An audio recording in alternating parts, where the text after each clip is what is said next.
What's up, everybody? Welcome to Brandon's Face. It's the podcast about a playlist. I'm Jonathan Beardsley. And I am Brandon May. Thank you all for tuning in. We have a lot of great music to talk about this week, but before we get into that, I want to go through all of the new music announcements that have come out this week and get your initial reaction to them. So, if you'll indulge me. First up, Tyla. We thought her new album was going to drop this week. Turns out it is going to drop March 22nd. I'm sure you don't have much of a reaction to that one. It should be a good R&B album as we're expecting, but really no new singles to discuss there.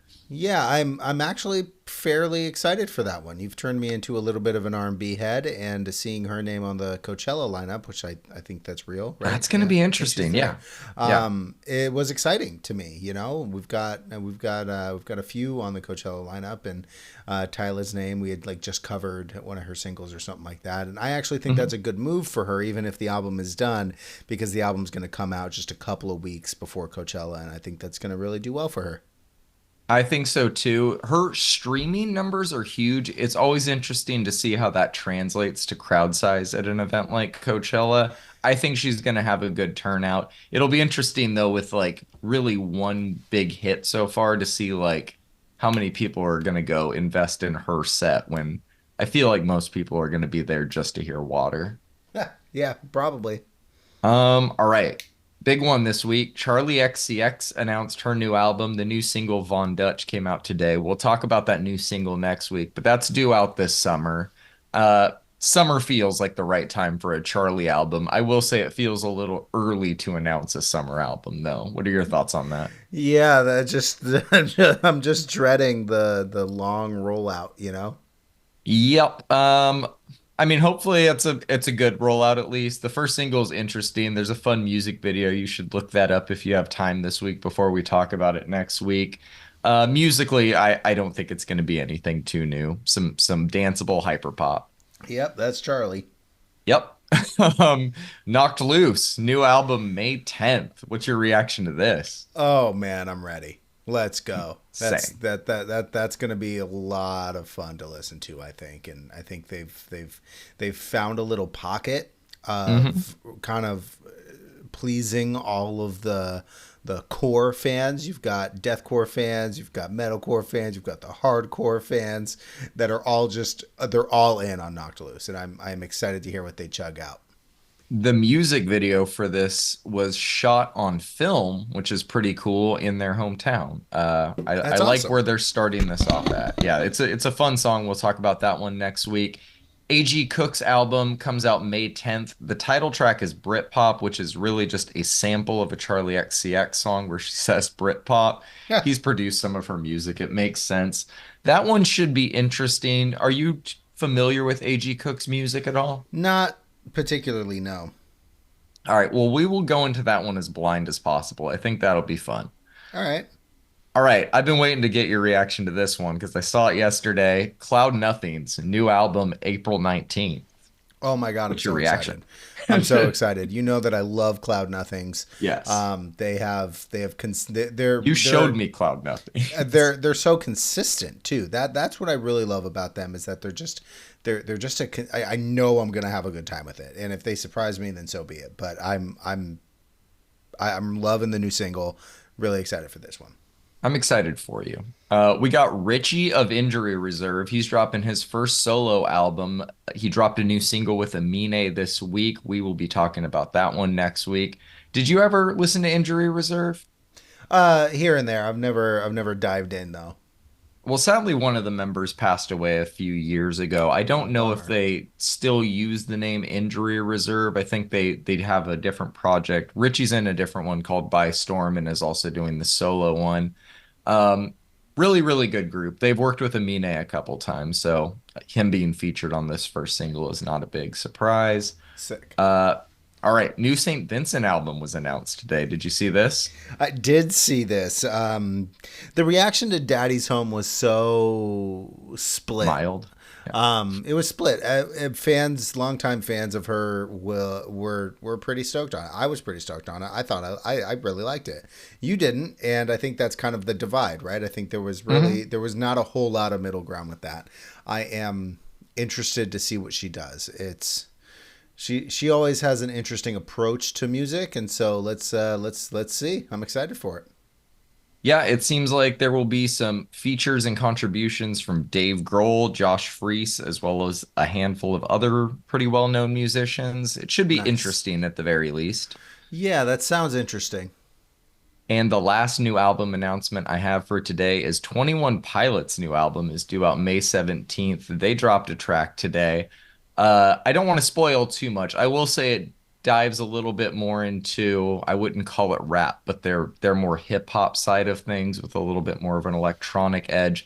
I'm excited to get your reaction to that one next week. But you really liked their last album, Scaled and Icy. I think I gave it a positive review as well, but might have cooled on it a bit since. Are you excited for them to go in a little bit more of an experimental direction after enjoying their last album?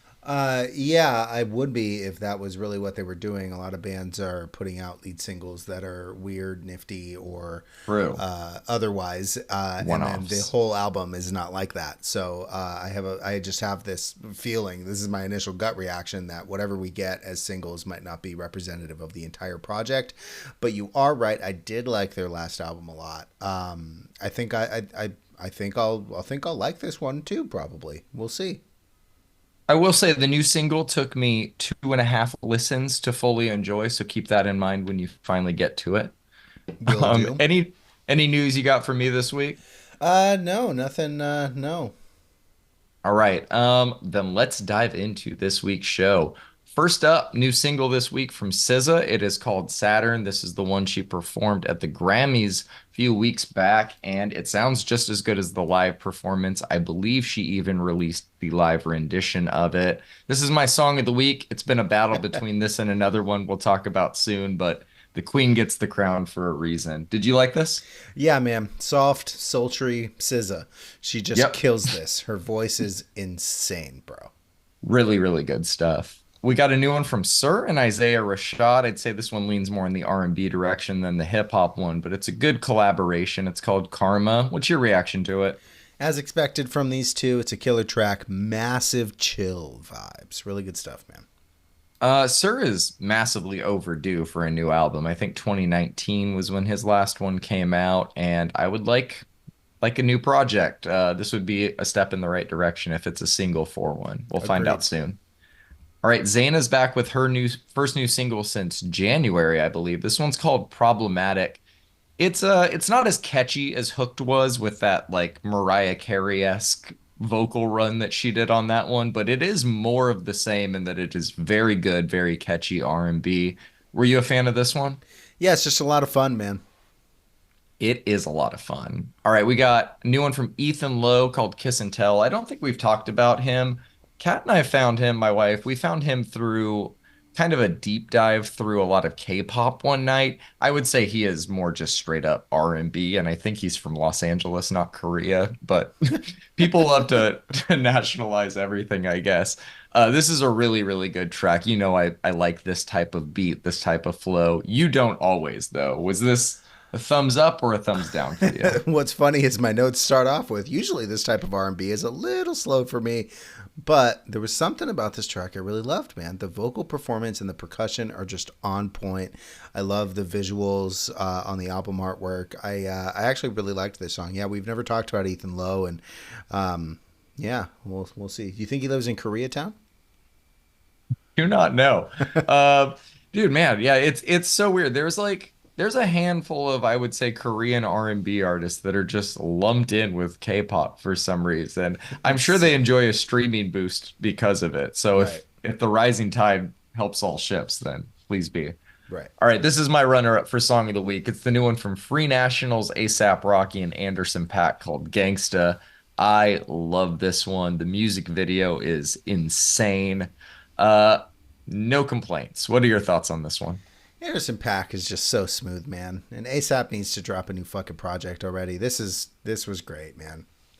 Yeah, his wife Rihanna is currently, I believe, in India performing at a wedding for a billionaire. So if you have enough money, ASAP Rocky and Rihanna will do things, but you do have to pay them a lot of money at this point, it seems. I want to know Um, how much they were paid. I want to know. I think oh it's 10 God. milli.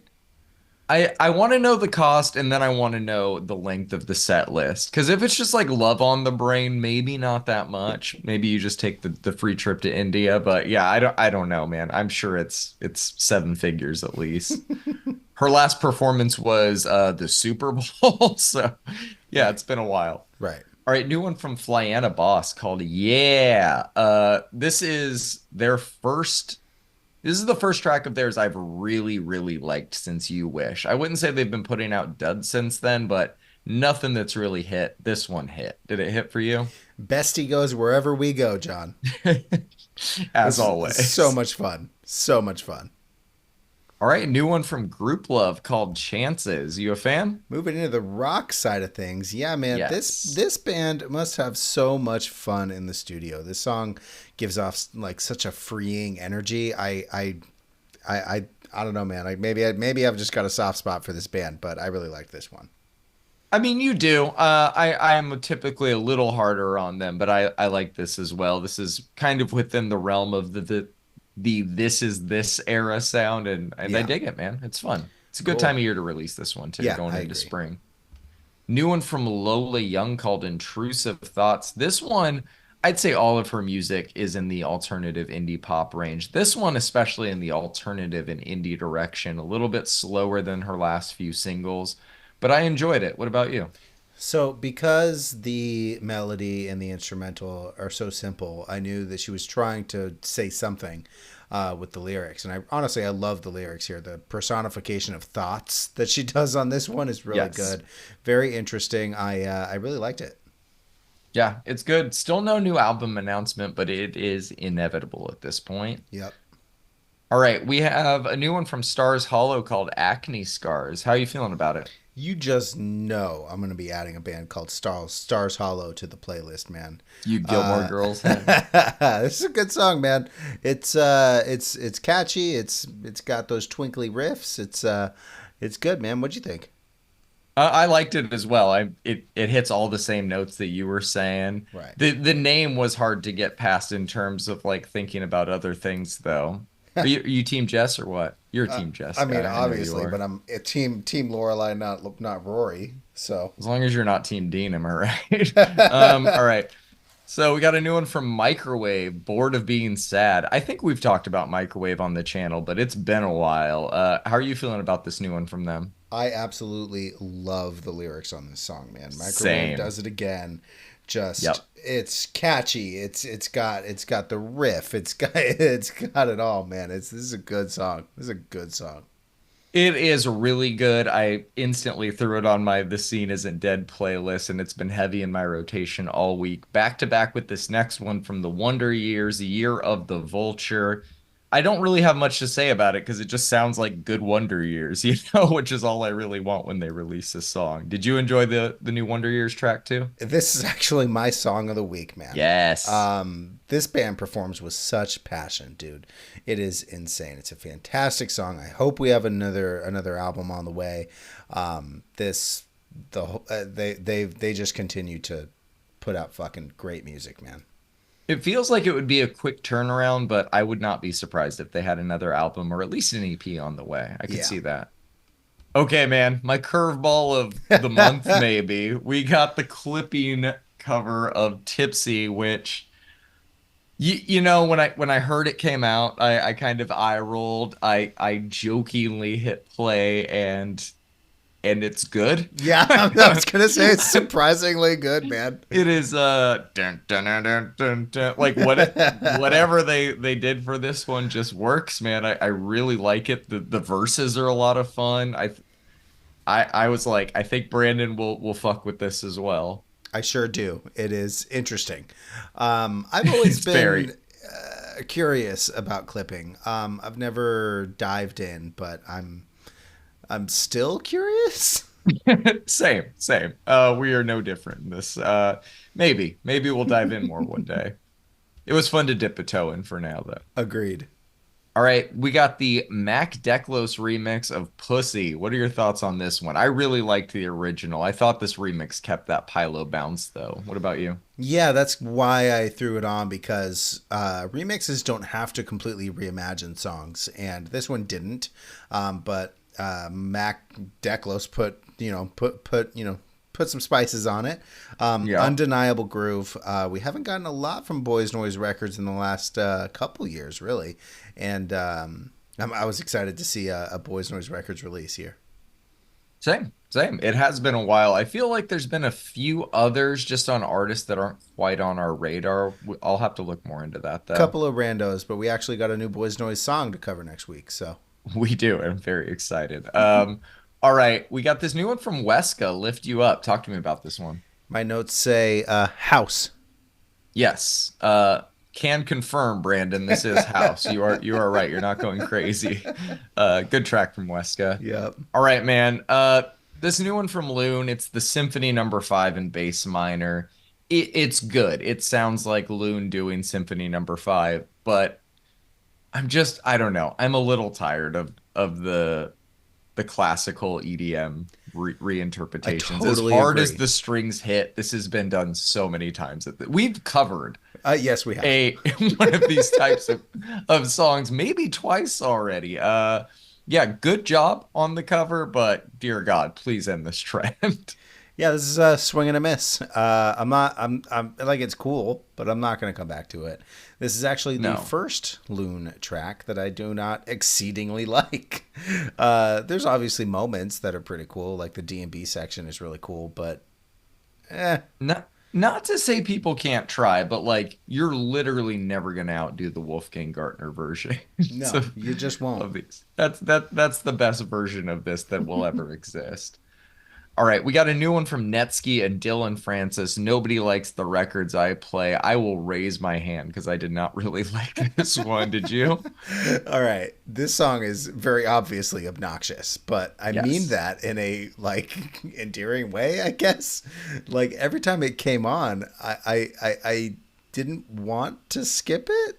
If that's weird, I didn't skip it. love No. it, but Yeah. and again, it is obnoxious, but it's still in Francis and Netsky. I figured we would talk about it. I do like the drum and bass portion of it. I like the hard, the hardcore version, section in it, but it's just obnoxious. But It's an however, I I will say what were that you if gonna say? Dylan Francis drops this at a festival, it's gonna go hard.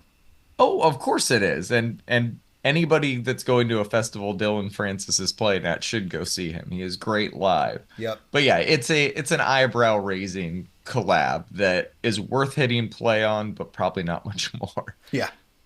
All right, we got a few EPs to talk about this week. Two K-pop ones to kick things off. The first one from SSERAFIM is called Easy. So we reviewed a track of theirs called Perfect Night, I don't know, months ago, about a year ago. I am not sure. That one was a pretty straightforward pop track. This one, this EP is a lot of things. I don't know if the opening track Good Bones threw you off immediately since it's so guitar and drum heavy, and that is not their sound at all. I kind of like the left turn to kick this EP off, but it's an inconsistent one. Easy, the title track, is by far the best song on here. I don't know how much I'll come back to the rest of it, but it's a solid piece of work. What do you think of it? So like yeah, like you said, we covered like one of their tracks a while ago. Hmm. And so when you threw the CP on here, I was not entirely certain what we were gonna get. I was like, is it gonna be maybe like K-pop? Is it gonna be like what's this gonna be? Oh, it's Cape. It sure is, but there's so many influences here, man. This is Hmm. probably what music is moving towards, like in general, right? There's like this big giant mishmash. It'll be called hyper pop, and it's gonna just be super ultra diverse because this whole, like you said, it's inconsistent, but what it really is it's diverse. I did like True. every song, but Easy is obviously the best. I'm so curious what these girls are on the Coachella lineup too, right? I believe so. I believe they are the K-pop act this Very year. interested to see how that goes. They put out an album last year that had a lot of very big songs. They have a song with Nile Rodgers. I don't think we've ever talked about that one. That one's really good. But yeah, I'm very interested to see how that goes as well. I think that Easy's going to be a big song. I don't know if it'll be one of their biggest, but it's in my rotation. That's about all I could ask for. Right. All right, we got a new one from Twice, a group I definitely don't think we've talked about. We I have I not. think that this EP is pronounced with youth, which I do not get the play on words. I don't really get this EP. Like it sounds good, but it's not. Like it they are talented, but there is so much going on here. This is the side of K-pop where I struggle, man. There is how many people? Nine members in this group. And I hear about three of them, I feel like, over the course of this EP. That's not to say there's not good songs. I'd say the better of the songs, I Got You, One Spark and Bloom. But yeah, this one, especially compared to the Le Sserafim one, was just not sticking with me. Did anything on here stick with you? I couldn't hum a melody, and I've listened to it like 3 or 4 times. Same. I think it's because it's very derivative of classic Western pop, Hmm. and it is being, I guess, marketed as K-pop. I think it's good, like you said. It's not. Sounds good. I do love the drums, like the drumming on this one, whether they're programmed or not, are pretty good. Drums on One Spark are really good. Yeah, and it's like it is fun to listen to, but like it's hard to engage with. Yeah, yeah, there's not a lot to sink your teeth into. And I mean, that's typical for the genre as a whole, but I feel like even more so in this case. Like you said, I kind of complained about too much diversity on the last EP, and I was looking for a little more of it on this one. I do think that their music will probably succeed in more dance-heavy remixes, though. It feels Fair. built for that. There is a member of this group, one of the nine, if you can believe it. Her name's Geo. She put out a single or a solo album last year that I really, really enjoyed. I feel like there's a lot of talent within this group, but there's probably also a lot of outside writers. Maybe just let the girls shine. They're clearly talented. Right. All right, we got a new one from EARTHGANG, Robophobia. I feel like they've been putting out a lot these past few years, which I'm not going to complain about, but I'm also just not a huge fan of. I really, really, really liked Bobby Boucher off their last EP. I struggle to find anything I like on this EP nearly as much as that. What about you? So the intro made me think we were going to get like some super electronic sounding 80s kind of like Kraftwerk Same. vibe. Yeah. Yeah. We did not. We got a soulful effort from Earth Gang, and this time it's probably thanks to Spillage Village. I think it works for them. They kind of like stretch their vocals a little bit on a couple of the tracks, but like Yeah. you said, it's like to me it sounds like Earth Gang doesn't have a lot of vision right now, and they're just kind of throwing shit to the wall to see what sticks. I mean, it's either they have vision and we're not seeing it, or they don't have vision. Because I feel like they've been going with these kind of hyper conceptual EPs, at least in name, for a while now. The last one was like Versus the Algorithm. This one's Right. Robophobia. They're playing with concepts here, but maybe I'm just not picking them up, or they're just, Could be it. yeah, or they're not delivering them in a way that I can understand. But I'm I open don't to know. being wrong. I've been wrong before. We've both been known to be quite wrong often. All right, are you ready to talk about some albums this week? We've got a handful of them. We do.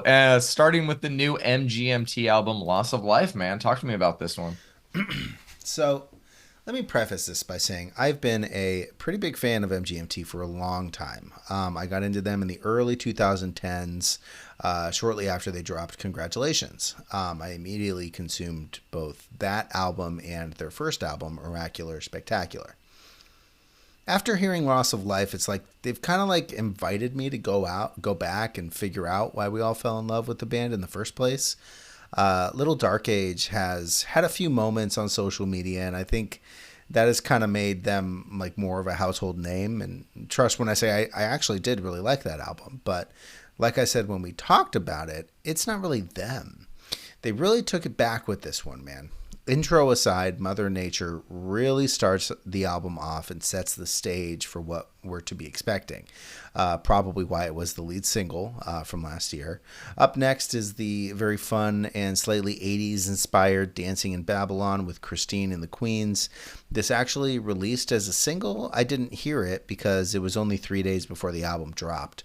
There's fun harmonies, there's great synth work, and the tuning on the drums is so on point for the sound that they were going for on this track particularly.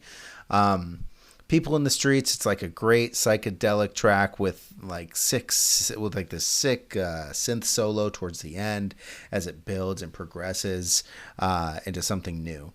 Bubblegum Dog is a strong track as well. I think it carries the same theme that we've been seeing of like building and progressing as the song continues. Nothing Changes is a banger. Not like in the traditional sense, right? It doesn't have any drops, but we have so many fluid elements being used here. I think that work really well together.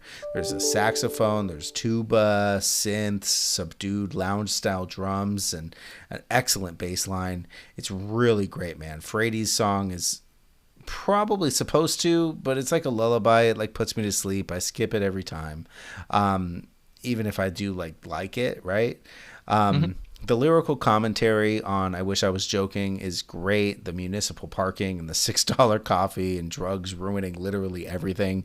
I really do love this one, but it leads into the title track, Loss of Life, which is, to me at least, a really somber track that like describes the afterlife and envisioning the deceased as being able to cope with losing their life. I love the way that this one progresses. And I think it's an okay way to end the album. I really did like this album. I listened to it like 5 or 6 times this week. And I'm glad they went back to their roots a little bit and didn't give us the 80s workout music that we did not need. Their upcoming shows should be pretty great with these in addition. And I'm always glad to have a new MGMT album. That being said, though, I bet that this will get mixed reviews. It's a lot slower than Little Dark Age and like a completely different type of album.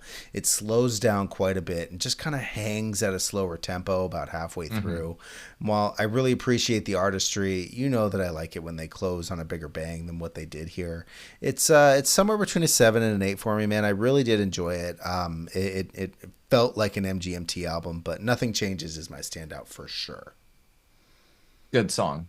I'm gonna be real with you. So after going through the loss of my dog this week, this Oh, album was a lot for me to handle. I'm Not sure. so much lyrically as it was just tonally. While I did find it to be enjoyable, it was just very emotional. But what I gathered from the few listens that I was able to give it is that it was better than I expected to be. I really enjoyed Little Dark Age, and none of the singles we listened to were really giving me those same feelings. But hearing this album in full really made me appreciate the singles a lot more, especially Bubblegum Dog.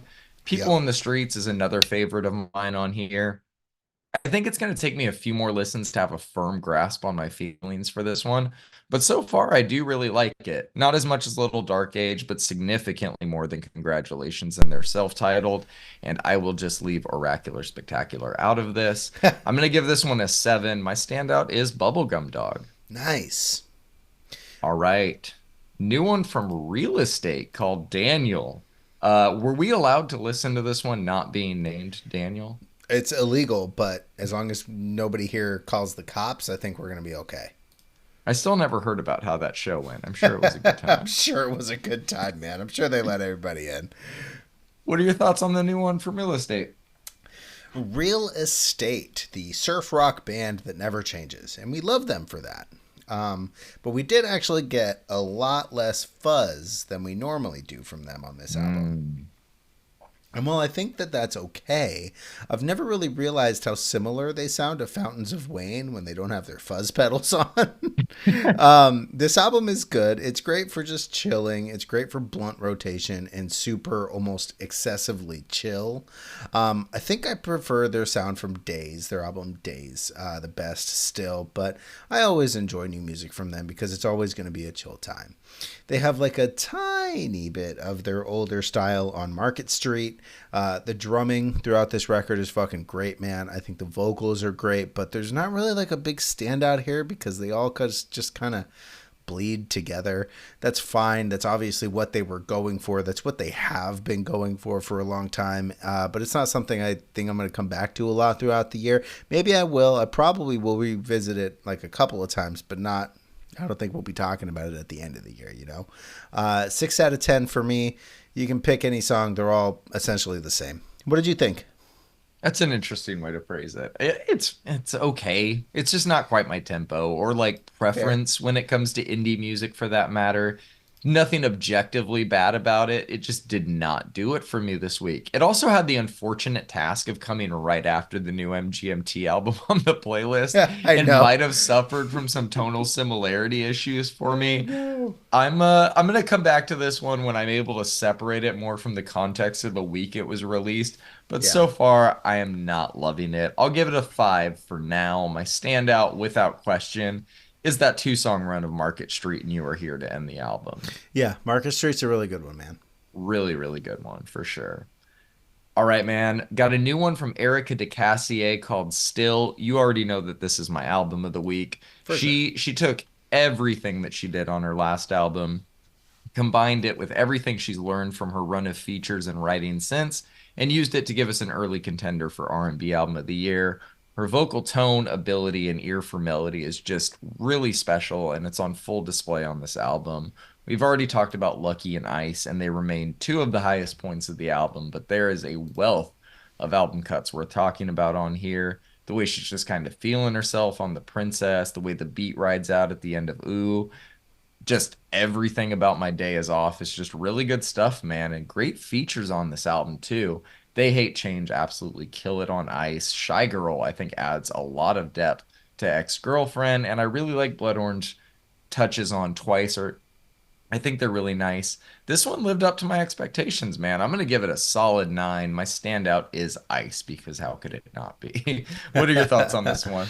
Oh man, I'm glad you liked it so much, man. Last week we got the single Ice, and it was honestly like super refreshing for me. I loved Is it. that a pun? No, I've been looking forward. It could be looking forward to this one dropping, and we didn't really have to wait that long, which is fucking awesome.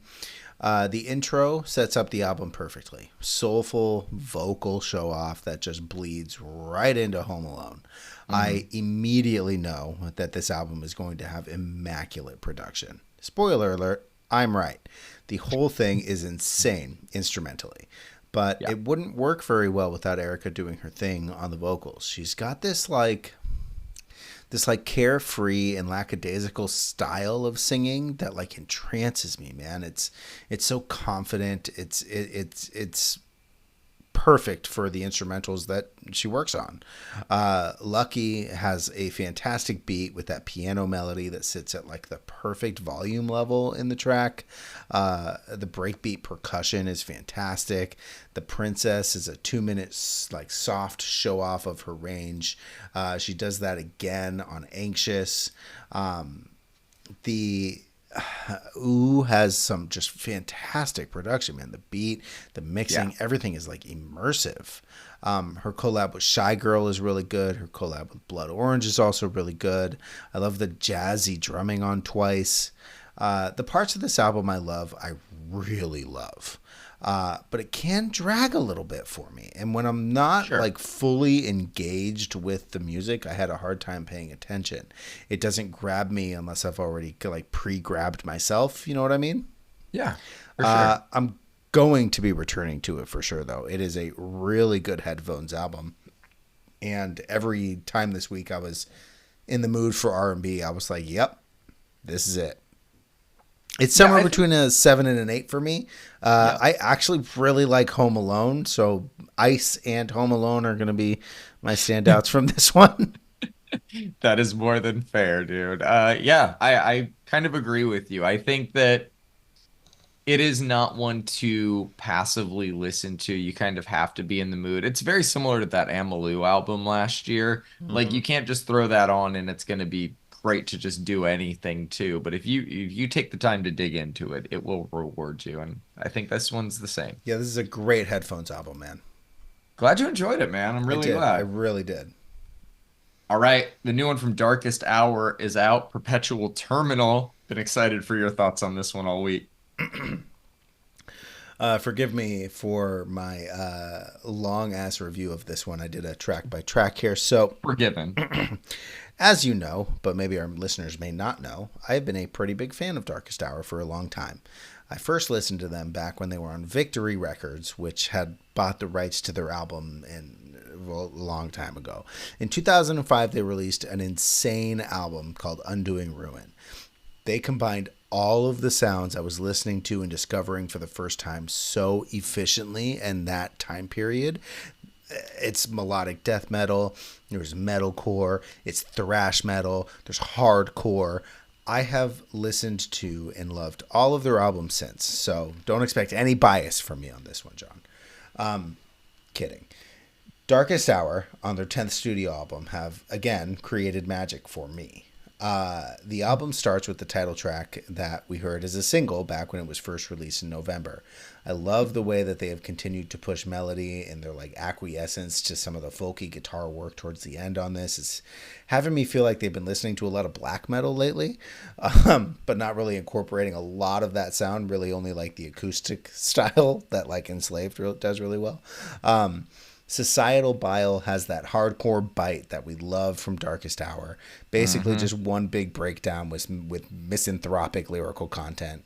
On A Prayer to the Holy Death, we have some fantastic melody and like a very surprisingly catchy chorus. I love the guitar solo on this one as well. They've got like a real 90s Roadrunner Records vibe to them on this one.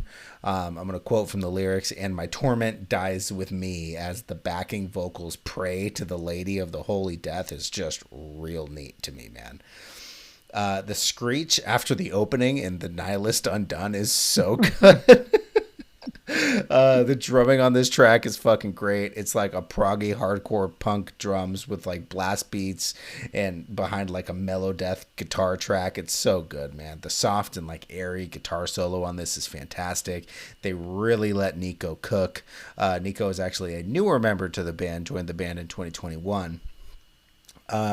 One with the Void is a little out of character for them, and I like it. You know, when bands want to change their sound or even just like experiment with other sounds, they can really just do one song or two songs on an album instead of the whole fucking thing. I'm looking at you, Parkway Drive. This track is like a little new metal adjacent number that talks about the dark side of love lost. There's insane guitar work on this one. Our Amor Fati is great. They really are letting Nico do his thing on this one, man. Love is Fear has John Henry just really channeling his inner Matt Heafy, and I am super here for it. New Utopian Dream is a classic Darkest Hour track as far as I'm concerned. The crushing chugs is "Govern Your Tongue, You Are What You Speak" is bellowed out. Just hit me fucking like a ton of bricks, man. Great song. The guitar solo, like most of them on this album, is fucking sick. The clean vocals with like the soft acoustic guitar to open Mausoleum is really cool. I just love how melodic this song gets while still being able to like fit comfortably into this super heavy album. But this melodic passage ends pretty quickly with the crushing "My Only Regret." Again, the drumming on this one is fantastic. They incorporate hardcore punk so well into metal that it's just insane, man. This album ends with "Goddess of War, Give Me Something to Die For," which, number one, is a badass name for a really badass song. Straight up just gives us everything I loved about this album, all compressed into 6 minutes and 23 seconds. Needless to say, John, I really loved this album. There is only two things I didn't like. We waited 7 years and only got 41 minutes of music. I know, that's super selfish of me, but I feel like there was opportunity to either let these tracks breathe a little bit more or even like room for a couple of more tracks. I think they kind of let Nico, the newish guitarist, cook a little too much for my taste. I really enjoyed all of the moments that he had, but I kind of wish that there was more classic Darkest Hour content on it. Sure. It's all incredibly well done, but they just didn't let like the thrashy part of them shine through enough on this one because they were focused on Nico's insane melodies, because they really are insane melodies. Regardless of those two things, it's somewhere between an 8 and a 9 for me. Standout, I can't choose. They're all really fun, but I'll say I kept coming back to One with the Void. The lyrical content on that one is fucking great. What did you think about the new Darkest Hour record, John? God damn it, your favorite track is one of my least favorite tracks. As It's is a great tradition. album. Literally, this album is great. I loved pretty much all of it. The only things I did not like about it are One with the Void and Mausoleum. Other than that, I think it kicks off with the incredible title track / lead single before getting into the absolute banger that is Societal Bile. Some of my other favorite moments on the album, those fucking soaring licks on Amor Fati, the thrashy riffs on Love is Fear, and the super circle pit friendly drums on My Only Regret. And like you said, dude, they cap it all off with the overwhelmingly epic Goddess of War, Give Me Something to Die For, which just fucking rules. Yeah, I have this one at like a high seven. Let's just call it an eight. My standout is Societal Bile. It's a great album. That Societal Bio just fucking crushes you, man. Rocks, dude. For sure. Um, all right. Next up, we got a new one from Job for a Cowboy called Moon Healer. I don't have a technical review for this album. I just know I love it. It gives me the same type of energy that like Petro from King Giz gave me last Yep. year. Heavy, it's fast, it's a little campy, unrelenting in its creativity. Really hard to pick standout moments on an album that is made up almost entirely of them, but the Yes. opener Beyond the Chemical Doorway is fantastic. I had to run Etched in Oblivion back a few times on my first listen. I still love the plucky nature of the Agony Seeping Storm, and the Forever Rot is the perfect way to close this album off. I didn't have any notes on the middle part of the album because I was just too busy enjoying it. It's incredible, man. I'm giving it a nine. My standout is I don't know. It's a three-way tie between Beyond, Etched, and Agony. What's your thoughts on this one? Do you enjoy it? Yeah, man. After 10 years away, Job for a Cowboy has returned. Everybody who was in or even adjacent to the scene in 2005 knows that their first EP, Doom, is a deathcore fucking classic. I have loved everything that they've put out. I especially loved Sun Eater. So, upon listening to the singles for this album, obviously everybody who listens to our podcast knows that I was super stoked that they decided to continue with that sound. This is actually a concept album that builds on their last one, Sun Eater, which is about their friend who is on an obsessive mission to find enlightenment through psychedelic drugs.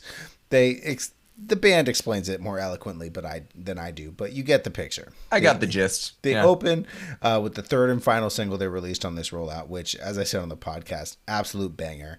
The bass tone is just unbelievable. What I didn't know is that the lyrical content of this track is how their friend describes psychedelic experiences and the beings that he's encountered. If anybody listening has ever done DMT, you know about the time gnomes. I'm not going to expand on that. With all of that being in mind, friends of mine will know that I just absolutely loved the lyrical content on this. I also love how proggy they get, man. There are moments on Grinding Wheels of Ophanim that they just let the bass line breathe as they simply just fuck up every time signature that they can. It's fitting. They do this on most of these tracks, and it fits so well within the concept of the album, the vocals, the lyrics, insane instrumentals, man. I have only one problem with this album is that it's too fucking short. It is 39 Yep. minutes and change, and I would have loved to have more. I'm still digesting this one, man. I will for sure be returning to it probably weekly until I don't know, man. I cannot praise the mixer, the person who mixed this album, enough. The instruments all have their place. The bass line the bass lines throughout this album deserved to be so high up in volume in the mix, and I think that it works so well for this album. Somebody in the comments, please tell me who mixed this album. I cannot find any information. I have tried. I Could be self-mixed. Yeah, maybe. Just some proggy technical death metal that just it blew my mind a little bit, man. It's like you said, it's a nine. The Forever Rot, I think, is my standout, man. They just really left it all on the table on that track. You're such a closer guy. I How's this one sound am. on vinyl? A Darkest Hour sounds fantastic on vinyl. This Job for a Cowboy pressing is, I listened to it in headphones. I didn't listen to it on my speakers yet. In the headphones, it sounds a little tinny, unfortunately. But That it's happens. gorgeous. It is gorgeous. And I will save any review of the pressing for after I listen to it with the speakers. I like the hiss. Yeah, Right. it's the crackles, man. All right, man. We got one more album this week to talk about. You threw on this new one from Shoreline, To Figure Out. Are you a fan of it? Yeah, I've got a really short review for this one, man. We had a Hit lot of me. good albums this week. Shoreline put out one of them. I wasn't too Yep. sure what to expect, but I knew that if Pure Noise was putting it out, then it was probably going to be good. So I blindly, no preview, threw it on. This album sits at the intersection of emo, pop punk, hardcore, pop rock, and post hardcore. It's all of those things at once, and I think that they pulled it off, man. It's got killer melodies, they've got some breakdowns, poppy bridges, passionate vocals, heavy when needed to be guitars, punky drums. It is done extremely well, man. I am sure these guys are a blast live. This is such a fun listen. There's like a lot going on and really not that much at the same time, but the entire 38 minutes of this album is engaging and I love it. It's a 7 to 8, Receiver or Needles. Those are my standouts. Good songs. It's a good album, man. It's a bit straightforward. Maybe that's just coming after a Darkest Hour and Jon for a Cowboy album on the playlist, but it is good. As Hard to always, follow I those. very, very, very hard to follow those. But as always, I like it most when it's at its heaviest. But I thought the more melodic parts of the album grew on me with subsequent listens. Needles and Darius are a great way to start the album off. Workaround makes good use of the one feature, but the album really finds its groove in the back half for me. That three-song run of Green Paint, Yuppie Kids, and Pen Name is Yuppie Kids really is so good. strong. Good song. And Loose Contacts feels straight out of the Hawthorne Heights playbook in the best way possible. I'm giving this one a 6, man. My standout is Loose Contacts. I really enjoyed this record. Nice. I'm glad you did, man. I thought you were gonna enjoy it a little more than you actually did, but it is hard to follow Job for a Cowboy. It really is. I think I will grow to enjoy it more. As I said, I had a You had a week, week. so You had a we, week. this one will definitely I will be revisiting. It was a good time. Good, good. All right, man. You want to know what we're going to be talking about next week? So many things. I bet. Hit us. Uh, well, not a few, but quality over quantity. We got a new one from Schoolboy Q dropping, Yeah, we Mannequin do. Pussy, Yeah, Faye we do. Webster. It's going to be nuts. We possibly have a new Porter Robinson song album, something dropping tonight. That should be fun. And in terms of the rest of March, we got new albums from Ariana Grande, Rez, Empress of, Beyonce, Giselle Fulstein, J-Hope, Fortet. It's going to be a really, really fun month. I'm excited to get into it. Be Fortet's the sure to check sleeper us on out. that list. Yes, Fortet is the sleep, as always, of course. How many times do you think he's going to drop country rhythm on the album? Exactly zero. Exactly. All right. Make sure you guys are following along with the playlist that this podcast is based on. You can find the link to that in the show notes. That's how you can keep up with everything we'll be covering on each week's episode. You can also find us online at Reddit and Instagram. Just search Brandon's Face Pod. We'll see y'all next week. Peace. Peace.